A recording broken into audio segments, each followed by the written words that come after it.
next speaker is Michael Sherwood, who's the Director of Technology and Innovation at the City of Las Vegas. And with over 20 years of experience in the public sector, he's doing some amazing things to operate one of the most remarkable cities in the country. So, please. Thank you. Good morning, everyone, or afternoon, or whatever. In Vegas, it's always sometime you're awake. So, I've been in Las Vegas for 2 years. And we've done a lot of remarkable things in those short 2 years. But a little bit about me so you understand, because you're going to ask the question, what makes me innovative? What makes me think about what I do? I'm a high school dropout. Dropped out of high school at 16. My parents cried. Started my own company. Grew it very large. Then tanked it because I didn't know what I was doing. Went into the medical manufacturing business. Did a little bit of that. Went into advertising. Found out I couldn't get a job because I didn't have any education, what to speak of, really, other than I had a lot of heart and energy. It wasn't enough. So I actually went back to college later, and I won't name the schools, but I went to a local college in the Los Angeles area. What the heck, I'll name them. Went to Pepperdine for my undergrad and completed that. During that time, I took over as one of the youngest directors of technology for a city. I was 22. Started my bachelor's degree program. Took me about 6 years to do that. Immediately finished that. Went into my master's and then started my doctorate, which I've never finished. So, but all through that time, I've done many different types of career industries. So I've been in advertising. I've been in medical manufacturing. I spent a lot of time in technology. 16 years at one city. Got tired. Quit that job. Became a deputy police chief for 5 years, and then went back. I couldn't handle it. So I went back to technology, which brought me to Las Vegas. So it gives you an idea. I own several companies currently today, as well as I create product and patented products as well outside of my role. So that gives you a background, a little bit about what you're really here to know about, which is Las Vegas.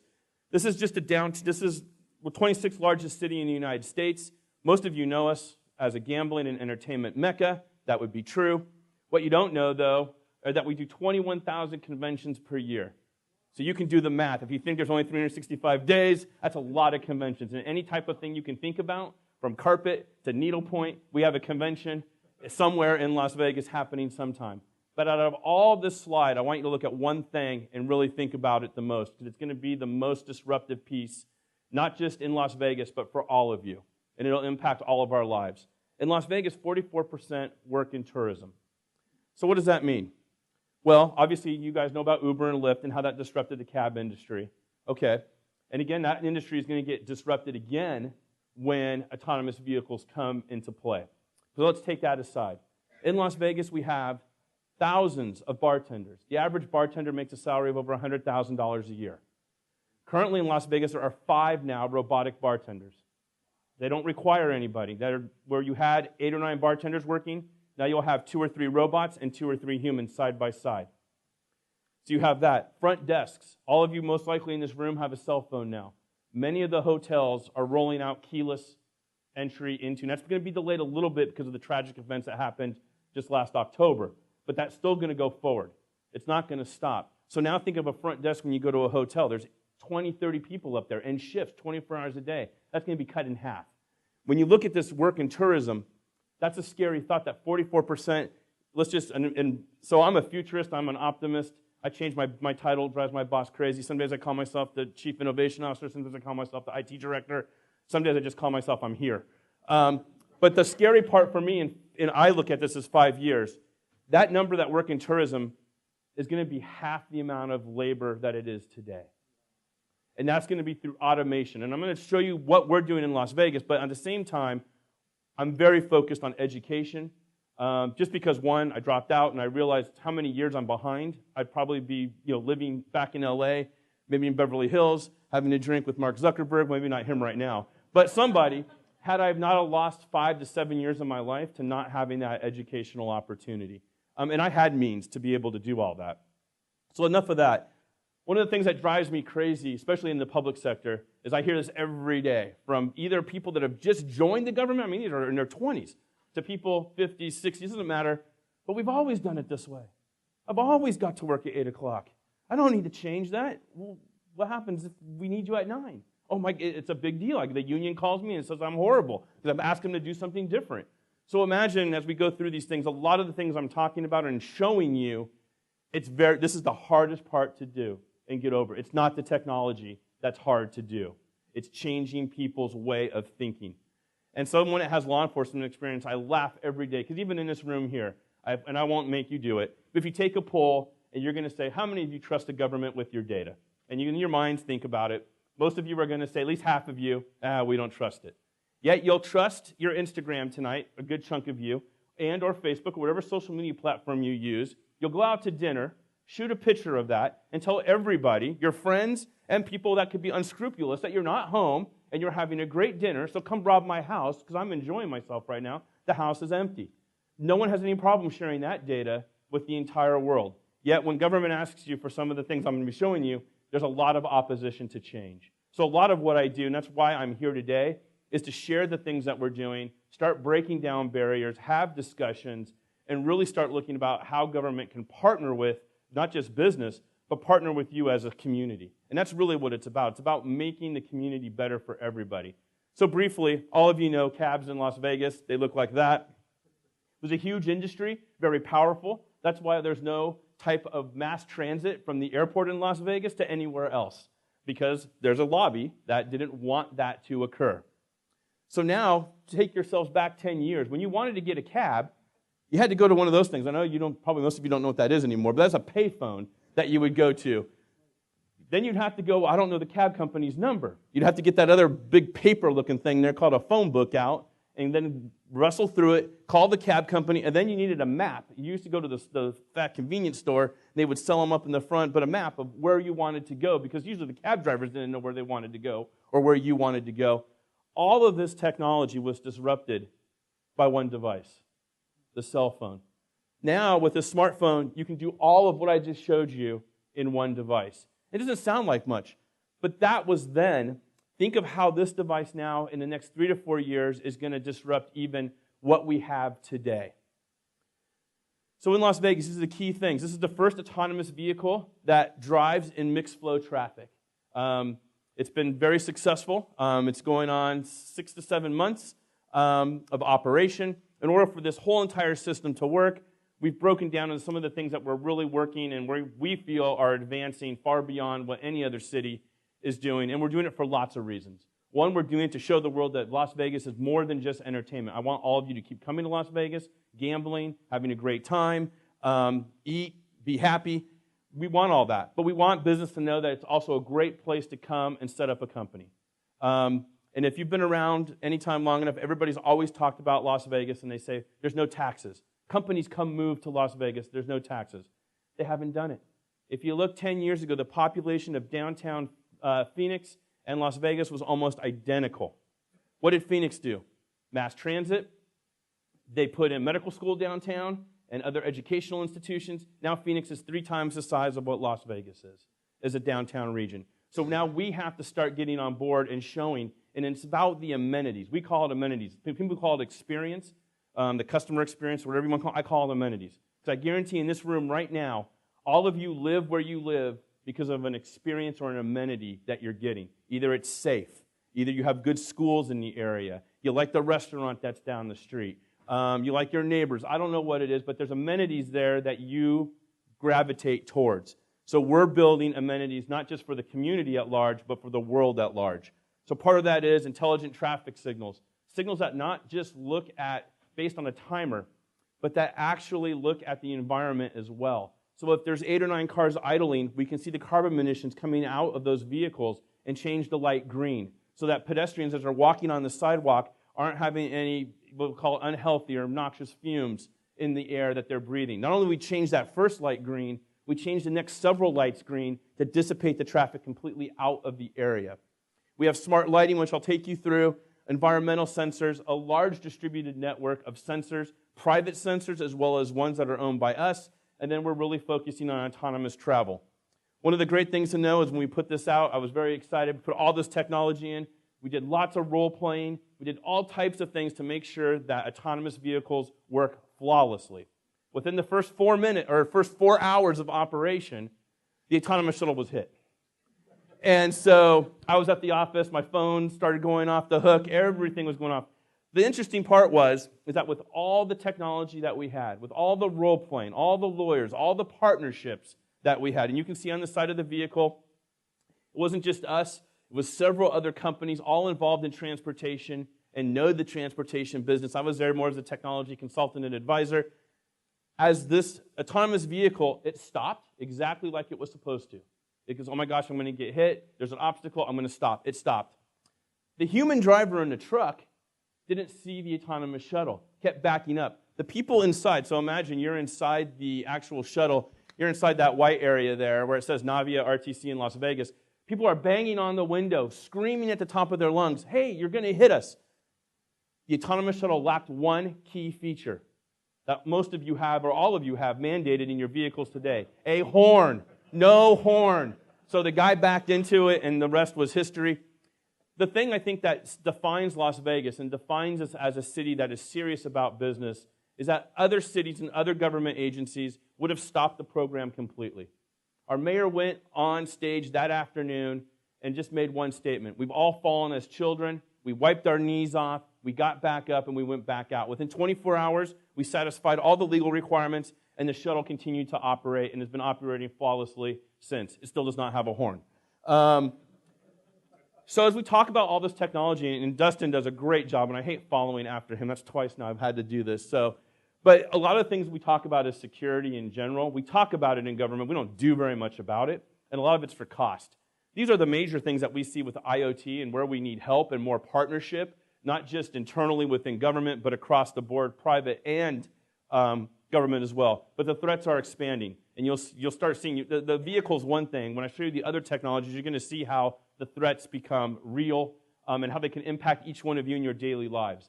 The networks are becoming completely complex, where it's not just your average IT person that you can hire off the street in order to work and understand these networks. It's not just about the technology, it's about the business process that's also driving behind this. Staffing shortages in government, it is hard. It is hard to make government fun for people. I try, and I do creative things. We're doing creative things internally, and we've got some really good feedback. We've got some really good staffing, people that come take less money because they're fulfilled helping the community. But that's not all government organizations. And so staffing shortages is definitely a huge issue. The biggest ones are the bottom two in security and in general. Low tolerance for disruption. So I talked about the cool street lights that we have, and I'm going to talk about the cool ways traffic's moving, the autonomous vehicles. When you start depending on that technology, when it doesn't work, you're calling the mayor, you're calling somebody, you're upset, you're not happy. When your cable TV goes out, it's a huge deal. People get upset. So it's going to be a very low tolerance for disruption when these type of governmental systems fail to deliver. New approaches need to come up for how you're going to manage security. And Dustin touched on it. What we're doing in Las Vegas is we use a completely artificial intelligence-based, we do have a CISO still on board, but the network is monitored 100% by an artificial intelligence-based appliance and system. All the data that we watch coming into the network and going out of the network is monitored and looked at. Some of you probably heard there was a fish tank in a casino. I can't go over the name of the casino, but that fish tank was compromised. You can go right now online to Amazon, buy a Raspberry Pi for under $50. You can get one way cheaper than that, but you can get one for $50. Walk around this campus, walk around any hospital, walk around any business. You'll always find a telco closet open. Pop in that Raspberry Pi, get your laptop, go home, and you're into the network. It's not difficult. It's simple. There's step-by-step instructions out there. I never give those out, but they're there. You can find them rather easily. But what we're doing in the defense of that is we're looking at preemption, where we're not on the defensive. Most government agencies are defensive. They're waiting. Okay, we've got our barriers up. We've got virus. We have everything. Our wall is built. Anything built by man or people can be overcome by people. So we're on the offensive. We use AI technology to be preemptive, to watch actively all the data coming in and out. We use autonomous responses. When the system sees a problem, we let the autonomy take over and close systems down and shut systems down. Our networks are completely segregated, and there's a lot of other things we do. But these are things that must be evolving in the technology world in order for government and these smart city things to work. Real quick, a plug for the city. This is the Downtown Innovation District, established in March of 2016. It's the largest district of multifaceted where technology is actually used in real situations in an actual public setting. Large medical district, arts district, offices for City Hall. Most of you know the Fremont Street experience, business corridors. All those areas make up the actual innovation district where we test all the technology we have. We have about 350 active pilots of technology currently on display right now or working in the innovation district. So let's go through. You saw the map. We'll go through. So here's the areas of focus that the city focuses on, or the things that we believe are important. These are set by the politicians. Everything we do in an IoT setting drives one of these areas. Social, meaning we're working on how do we gauge our homeless programs. Are they working? What's the effectiveness? What kind of technology and tools can we use to gauge the effectiveness of those programs? Economic development. How can we drive businesses to either come to Las Vegas, provide them better types of opportunities, and so forth. Educational. How do we get our population more educated in technology? Public safety, self-explanatory. Every city loves public safety. Mobility. How do we get people from point A to B? And digital inclusion, which to me means more about how do we make sure whatever we do in government works for everyone, not just people that have. One of the things I will say is I hate the term smart city. I don't believe in a smart city. I believe in a connected city. And here's the reason why. All of you are smart in this room. How do I quantify smart? You can't. How do you quantify one city? Is Vegas smarter than San Diego? I've lived in both. Is Vegas smarter than Irvine? I have to say I was born in Irvine, so yes. Maybe the answer is yes, but don't tell the mayor. I'll be fired and have to find a new job. But I don't like the term smart city. To me, it doesn't mean anything. You can't quantify that. What you can do, though, is you can be a connected city. Look, how do you connect? And it's not I'm talking wires and things. How do you connect to the population? How is that city working together to build a community? It's like crowdsourcing. How do you get that relationship and interconnect? I like to think of it through technology and think of it through digitizing the operations. So as we talk about IoT and we talk about how these things are going to change the lives of the community, what we're trying to provide is real-time insights to business leaders within the city, as well as businesses, predictive analytics, which we'll show you, hopefully. We have a live demo. We'll see how well it works. Decisions that are based on data, not based on emotion. And then you have increased engagement, basically engaging more and providing more ways for the citizenry to engage with government, and then efficiency. Everybody loves a government that saves money and is more efficient, including myself, since I pay taxes. This is the Innovation District. What you see in that dark pink line will be this summer the largest autonomous corridor in the United States. We have agreements now with several companies that will be running. We'll be the first city to run autonomous taxis this summer, or robo-taxis. You'll have an app, you'll call it, there'll be no driver in the vehicle whatsoever. The taxi will come up to you, you'll get in it, and you can go anywhere along those lines, and you'll have complete autonomy to get in and out of the vehicle. The vehicle will be free. Yes. The next thing we're doing is you saw that autonomous shuttle in the beginning. We're going to be the first city to pontoon shuttles together. So think of any government agency. Let's pick California, because I love California. I was born here too. We talked about building a train from the top of the state to the bottom of the state. How far have they gone? They started in the middle of the state, and I think they're still there in the middle of the state. Then they talked about, we're going to build a train from Disneyland to Las Vegas. I even liked that idea. It sounded great. I could live here and work there.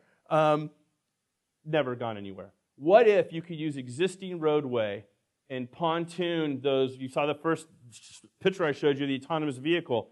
Pontoon those together and made the first rapid transit train that was basically able to be dynamic based on actual ridership. If you needed 10 cars would come together. You didn't need 10 cars, you can break off and do another line going maybe north instead of the other one going south, and have it completely reconfigure itself based on need.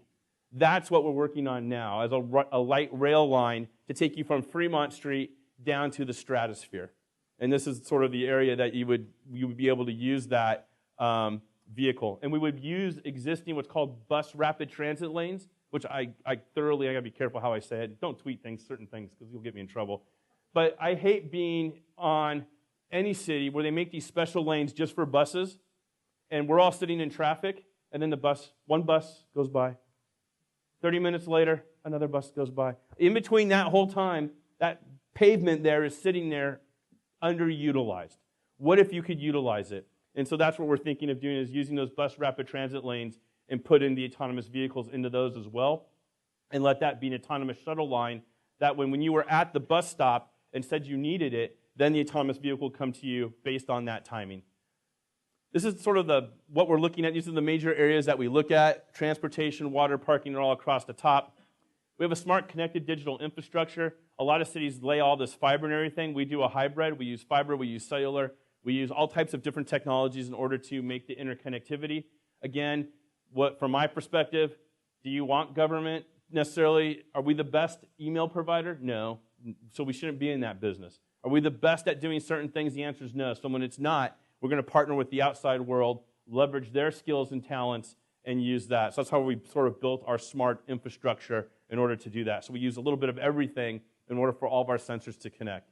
So I don't know if there's a computer here. I don't know if the guy in the back can hear me. But if you could click on that Las Vegas symbol, hopefully it's going to bring up a website. There we go. If you could just move the map to the right a little bit, to the red areas, that will be helpful. Yep, it's like there you go. Perfect. All right, you're good. We can go work with that. And go ahead and turn on the far right up there, police stations, fire stations, and hospitals. Yeah, just click them on. They should pop up. And, all right. So and just take me one out. Zoom me one out, one thing. And this is great. I should bring you back with me. Here we go. All right. So in real time, you're getting a dashboard down below. The dashboard gives me all the alerts.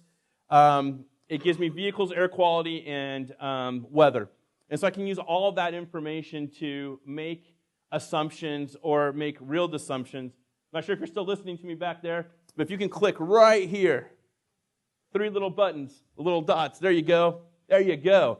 So these are TCS messages, traction control. That's what I was talking about. So if he's listening and he clicks right here on the little emergency dot, it's going to zoom you in. I get the ID of the car, I get the time and date, and I get the actual speed that car was going. Now, many of you are going to say, how does that work? Well, if you own a Mercedes-Benz, Audi, what else is I know for sure? Mercedes-Benz, Audi, BMW. Most of the German makers love putting this stuff in their vehicles. It's actually, you're broadcasting this for free in your vehicle. I just happen to have a receiver that's picking it up. Now, we built this system for the autonomous vehicles so we could send information to the vehicle that would give it basically GPS to within 2 to 3 feet. Most of you in your cell phone, your GPS is good for 4 to 5 feet. Well, think if you're a vehicle and you're 4 to 5 feet off in a lane, that wouldn't be too good. So I'm able to pick up this information here. And what we're doing with this information now is we're able to tell where vehicles, and I use this as a demo because this is the last time it rained in Las Vegas, was in February 22nd. We had a lot of traction control problems. These are all vehicles, and you can tell by the bottom, some of them are the same vehicle, other ones are different vehicles, but actually we're losing traction in the roadway. Come to find out that the area there is an area of pavement that is actually deteriorated to where potholes are forming. And so now we have this data and we get it. So before the pothole forms now, we actually have this data. The next step to this is that right now, and being in law enforcement, prior job, career, history, or whatever you want to call it, is you're in a critical accident. One of you right now are on the freeway and in a critical accident where you basically, any type of traumatic accident, you have generally 15 to 30 minutes. If emergency services don't arrive, forget it, you're done. We all depend on each other as a community. What happens when there's a serious accident? We all pick up a cell phone, we all call 911, we overload the system. Resources don't know. They send everybody because they don't know what's going on, so they send every resource they got. If we have the technology that we do, now when your car has an airbag deployment, the error message will come here. Basically, we've been testing this pretty successfully in mock accidents. Once that work order comes in, we generate a artificial intelligence engine that looks at all the hospitals and looks at their capacity and what trauma services are or not available, 1, 2, or 3. We try to predict what kind of trauma based on the speed of the vehicle, based on the weather conditions, and based on other sensor data that we already have. Once we have all that, within less than a minute, we can find out where the closest fire vehicle has the right life-saving technology available. We know the closest police unit available, and we know what hospital the individual should be transported to. all done without human interaction at all. You can switch me back now. So that gives you an idea of what we're doing with the data that we're collecting and how we're making it better for the community at large. You're awesome. Thank you. So here's some of the technology we actually have downtown. Gives you an idea. This is a camera array setup. It's a map of downtown. What you see on the right is a heat map. That shows the distribution of where vehicles are traveling on city surface streets. We collect that data. We use it for roadway analysis. It's very helpful in that regard. We also, the other little chart you see there, the camera view.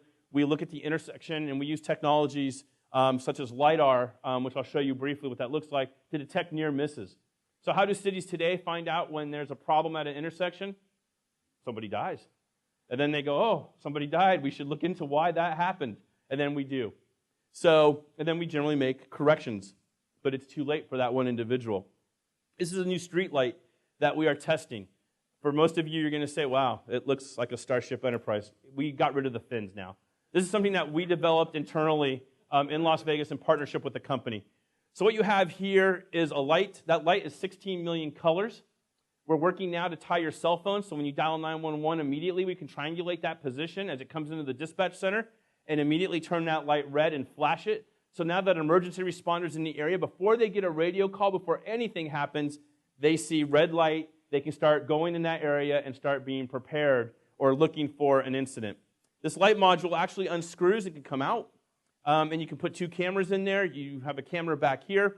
You have free Wi-Fi on the top. There's a PA system on the right-hand side. On the whatever, you get it. PA system on one side. On the other side, we call it sound detection. It's not shot spotting because gunshots never happen in Las Vegas. And so I used to be able to say that when I worked in Irvine. But in Las Vegas, we have basically what we call situational awareness for sound. We have the PA system. It has a complete environmental package, which means we look at the air quality, we sample the air quality. We also look at the regular environmentals, temperature, and so forth. The LED light, we're working with a company right now that cleans the air, ionizes it basically. So as the air, and this comes into place, we're re-cleaning the air. Battery pack down below. If the case the electricity is cut, the device still continues to work. This is a Zigbee unit. If you haven't heard of Zigbee, most of you, if you have a Cox at home or Time Warner at home, those alarm systems, they usually use one of 2 technologies. One would be Zigbee. The other competing, it's like VHS and Beta all over again, but the other technology would be Z-Wave. This allows the lights to talk to each other. And so when you're running on a walking path at night, so you're jogging, most cities keep the lights on 100%. The street lights on all night long, 100%. You're just taking taxpayer money and dishing it out in the air. And so what this camera does is it looks at the path at night when the park is closed, and if it sees a jogger, then it raises from 25% up to 100 automatically, and then lowers back down when there's no movement. It doesn't go off for bunnies because we've trained it not to do that. The other thing that we use it for is when the park is closed, completely closed to public, and it sees somebody, the light turns red. The camera points onto the individual and starts shooting video.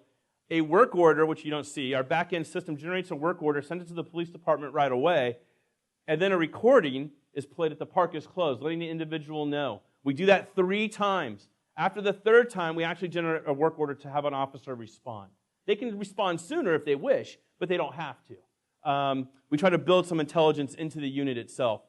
The other thing is that if this loses communication, the other lights in sync can still interact with each other and still work. So that's something we've been working on for a while. It won Best of Show this year at CES. The company's they are selling tons of them. I wish I would have worked there. This is a LiDAR sensor. You can see it. This is the actual pole that it's installed on. We were talking about walking across a crosswalk. What this does is it looks at the intersection, looks at the crosswalk, and counts the number of near misses in an intersection. So a lot of times, like I talked about, people don't react until there's an actual problem. Generally, it's a school crossing, some young person is injured and killed, and we've lost a great person from society. So what if we were able to use this technology, look at the intersection, and start figuring out how many near misses there were and where in the intersection a near miss was? Could we then take preventative measures or take corrective action.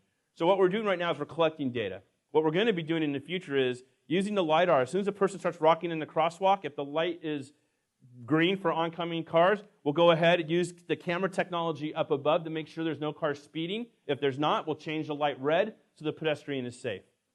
And so different technologies like that, using the LiDAR system to be able to figure out, for safety first, but then to collect data to know if there's a problem or not before there is.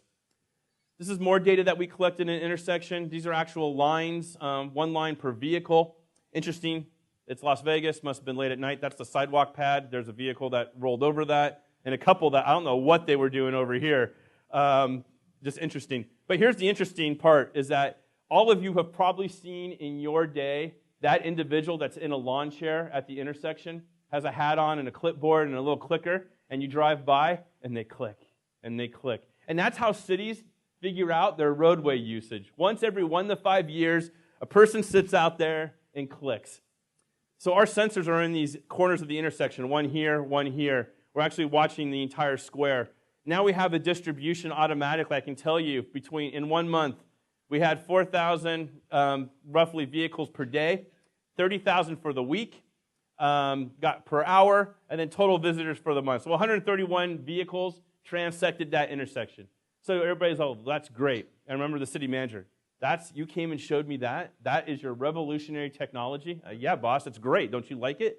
He's all, I think it's stupid. I said, let me tell you why it's not. And he didn't say stupid, so don't tweet that either.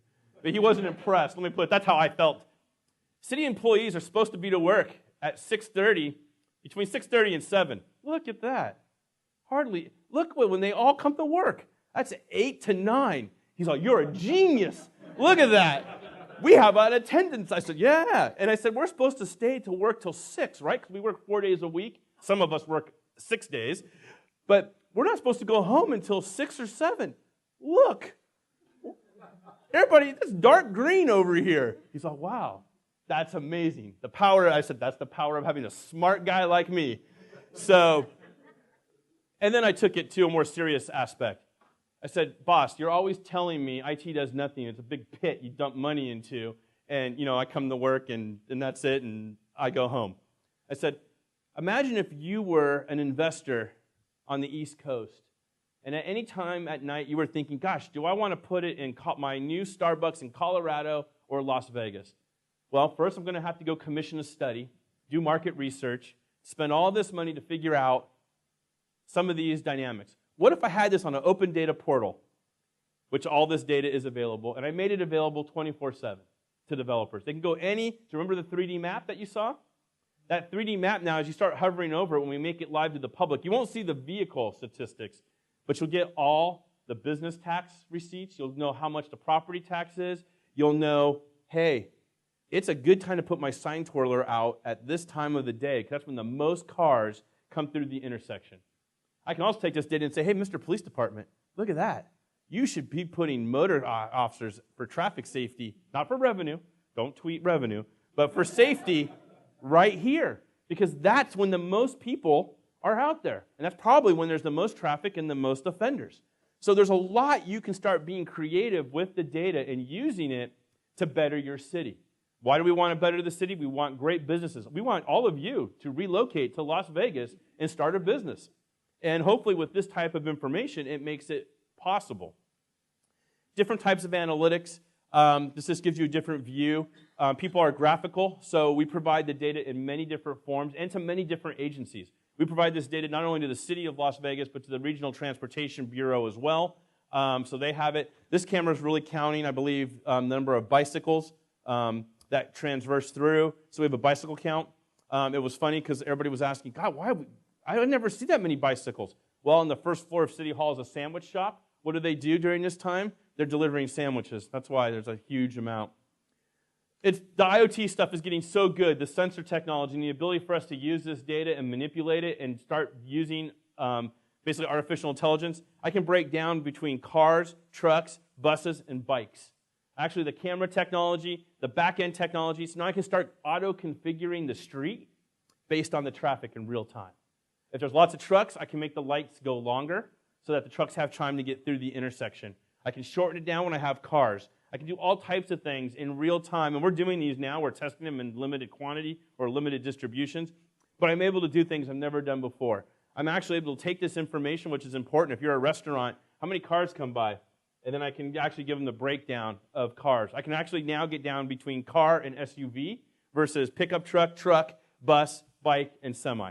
So I have all that analytical data that I'm able to use now and figure out different business challenges with it and make it available publicly so that people can build apps around it and better the community. Oops. People counting. We're actually counting the number of people in the street, how they use the street, where they walk, how often. One of the things cities spend a lot of money on is trash cans. So on every block in downtown Las Vegas, you have 2 trash cans, one for recycle, one for regular at one corner. You have another one on the other side. What if only 4 or 5 people walk that street a day, every day for a year? Why would you spend, and those trash cans are roughly anywhere between $1,000 to $2,500. Why would you put them on each corner and just put them in the center? You would save 50% of the money flow, not only the outlay, the capital outlay, you would save money on the number of the labor hours, because imagine those trash cans, every day someone has to go to it. This is a job. I wish I would have had it. Get in the truck, drive to the trash, look at it. Nope, not full. Get back in the truck, drive down the block. Oh, not full. And so they do that up and down every block and do that every day. And that doesn't take into account, because again, you have different types of unions, and I'm not saying this happens in Las Vegas, but what if the trash smells bad? Well, it's not full. So does the person, no, I'm not going to do that today. It's not full. That's not my job. My job said if it's full, I empty it. If not, I don't. So, if you could use technology to do that, and yes, the answer is yes, and we have some of that. I don't know if I have it in this slide deck or not. Parking, everybody does parking, so I don't spend too much time on it. It just allows us to figure out what spaces are utilized, how often are they utilized, are there ways. The important part about parking that we're going to show you is on demand. So what we're working on right now is you can be home, you can use your Amazon Alexa, your Amazon Show, your mobile app that we have, and you can actually reserve a parking spot. It'll be available for you. As soon as you drive up, we use your cell phone as GPS, and we lower this little gate down and it lets you park on your spot. So we do use the data, and we're using it in different creative ways. Utilization, we talked about this already, gives you just different graphics of how many people are driving through East Bonneville, downtown. A little map shows. So the data is usable for the business community as well. They can download these graphics on their own, and they can look at the totals for the day, and they can take spreadsheets and do whatever they want. We just make it available publicly. So what we're trying to do in Las Vegas really is the customer experience. Make the experience so overwhelming, the amenities so great that business and people want to actually live, work, and play in Las Vegas. Obviously, safety is always a concern. We want the streets to be safer. We want you to be safer in general. Efficiency is a big deal just for the fact that people want government to be efficient. They want us not to be going to every trash can every day and looking at if there's trash or not. And so they want us to be able to use that money. And it's not only so much the population anymore. Even inside government itself, budgets are small. If I could save money and my budget, let's say my budget stays at $25 million a year, but I'm able to save $1 million one year because of technology, and my city manager doesn't make me give the money back, now I'm able to take that money and invest into newer technology, newer things that hopefully drive down the cost in other areas. Obviously, citizen engagement, which that's the word that the community, the IT community uses. I hate that. I call it the amenity movement. What kind of amenities are you providing the community? How is government making the community a better place? So I look at it as building community to make life better. It's not about technology. Who cares about the technology? No one cares about the algorithms. Well, some of us do, but how Uber works. What you care about is your Uber comes when you want it. It's a clean car. It's a nice person and gets you to where you want to go. It's the amenity. It's the experience in general. People will want to live where those amenities are. Every city that tried to stop Uber and Lyft have Uber and Lyft. They're back. Even Las Vegas tried to stop it. It's back. We stole the Raiders, and they still don't have any public transportation from the airport to the stadium. I guarantee that will most likely change. Because the amenities aren't going to be there, people won't come. And so that's, to me, in no greater time since I've been alive, have I seen more of a competition from cities, major cities, competing and doing these type of things in order to draw the right talent pool to create a sustainable community that doesn't depend on one industry alone. where we're taking this further is to me, the desktop is dead, the desktop computer. Most of you, and I would doubt in this room, and most governments in general, still make websites and still want you to log in. And you log in to pay a parking ticket with one ID. You log in for recreation with another ID. And Dustin, again, stole my thunder. We've created this platform called Go Vegas where you have one identity, one login to all city services. And so just this week we announced we have an Apple TV channel now and a Roku. We're launching Amazon next week where, and I know all of you run home tonight. You can, tonight is, yes, no, it's not, you missed it. Next Wednesday, city council meeting. You can download our Go Vegas app on Roku and watch it. And people think, well, why would they want that? Imagine if you're an investor overseas, in London, in China, wherever the money is, and you want to know about Las Vegas. Now we have a worldwide content distribution system where not only do we have the live council meetings, which I know all of you are dying to watch, but we have a lot of local programming about the community. And we're taking it a step further. So now that we have an identity, all of you have an identity, and let's say some of you have a brother or whatever, family in Las Vegas, and little Johnny or little Sally is playing their first soccer game. Now you can take your Roku device with your identity. We give you a special code from your loved one that little Johnny or Susie's playing in their first game. You pop the code into your Roku, and you watch them play their first soccer game. You watch them play their first softball game. That's government building community. That's government providing you benefits that no one else has. And those are the things we're going to be actually rolling out this summer as the next step to just a TV channel. What makes it great and what makes me really happy and passionate about it is that imagine if we had to build in government our own Roku device and try to sell it. All of us would be dead. It'd never happen. So we're able to leverage third-party technology and use the IoT data to start creating new amenities for the community. We have free public Wi-Fi. I'm not even going to bother with that. You saw our Amazon Show, Roku, or Amazon Show, Echo. We also do Google Home. The Apple, we haven't really messed with too much yet because there's not a huge market segment for that. But what we're doing is we're creating this one experience called Go Vegas, this one platform where we're using IoT data to create greater transparency to government and provide richer services for the individual. We're trying to. We get a lot of pushback from the community, and it hasn't gone as well. I like it, and they don't. We'll see what you say right now. So when I log into Amazon, I log in one time. I buy my groceries. I buy my TV. It even tells me when I need certain things, like, hey, you need toilet paper. Okay, I guess I do. So I buy it. So we started working with the One Identity system and drawing things together. And so where it would recommend what recreation programs. You like yoga? Hey, we have 3 yoga programs coming up. Would you like to go ahead and join? There's been mixed reviews on how that works. We're still going to work on rolling it out. We'll use education to drive that forward. We've talked about the streaming content. So here's the last piece I'll leave you with because I'm running out of time. But this is what we're testing now. And real quick, we'll back up so you can get an idea of, there we go. So this is basically a cognitive services, first of its kind in the United States for any municipal government. We have cameras all over the city. Cameras that watch intersections, cameras that are in parks, all for security purposes. We wanted to come up with a better, what could we do when that camera, when no one's watching that camera, which is 99% of the time, what could we do with it?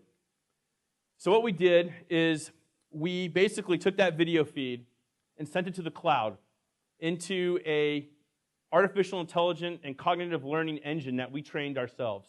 So over the course of a month, my developers there on the left went to the park every day and threw litter on the ground, and different variations of litter all throughout the day and night. And we did this for the whole, you couldn't even see grass, it was all litter.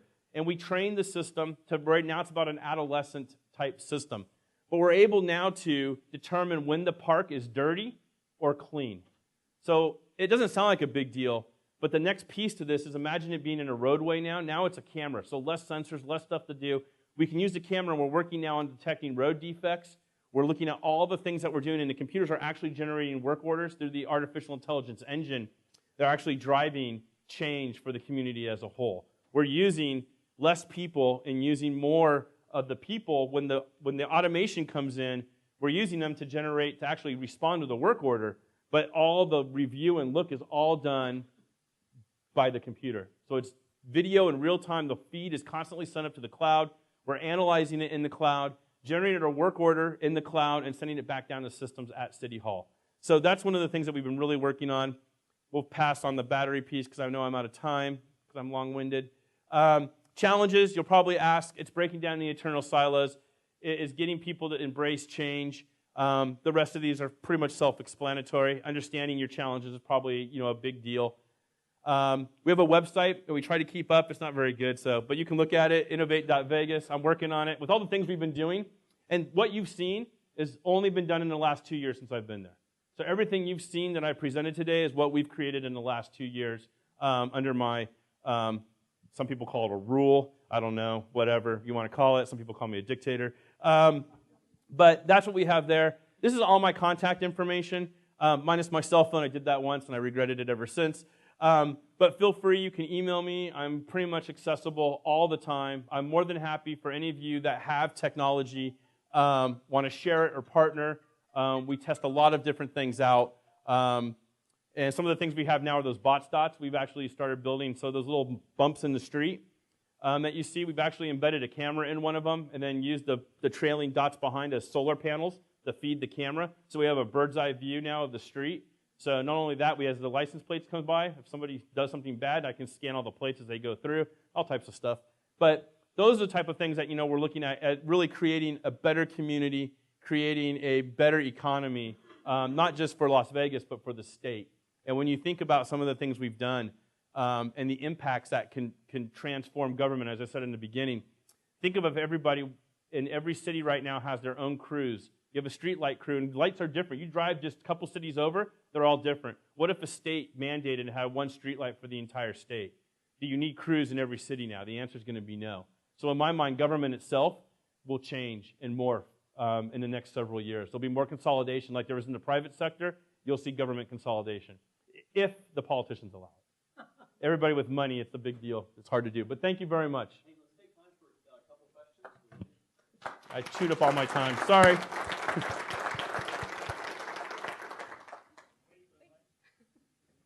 I'm horrible at that. I'll just start going. I don't sleep. Mountain Dew. I'm deprived right now. Thank you. Going back to that street light that you had showed, Yes. you mentioned there's a microphone on it. Yes. When does that start recording, or is it continuous, and how do you use that data as well? I love you. You're the type, they always come to the council chambers and everybody, are we watching? Is government always listening? How are we doing? It is on 24/7, just like your Amazon Alexa is. We're not analyzing or doing anything with it. Now the shot spotting, thank you, or sound detection system or situational awareness is what I call it. Yes, we're looking at ambient noise but we're only looking for, again, it's a computer. So we tell it the parameters of what we're looking for. There's a lot you can do with it. I mean, we're looking at, certain things of, if someone screamed at night, can we detect that and then send resources? It's been hard because kids scream in a park as well. And so being able to determine that, it's a lot more work. And so you always get to a point where, is the effort worth, I'm a business guy. So to me, when I go to my boss, I say, boss, invest in me. It's like a company, invest in me. This is what makes me, I get excited about it. Give me money, which I love. Let me go build something and let me show you the value of it. If it makes sense to you to invest, then I'm going to give you a dividend. If I can't give you a dividend, then don't give me the money. So I have to always prove that. But in the microphone scenario, yes, the cameras are always on. Everything's always on. What we're doing with it, are we collecting, no, we're not analyzing all the data. We're looking at specific for frequencies. So think of it as frequency detection. Thank you.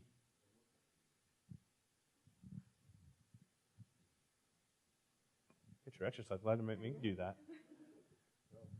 Hey, Michael, great presentation. Thank you so much. And like Trent said, this is like another fire hose of use cases. So plenty to chew on there.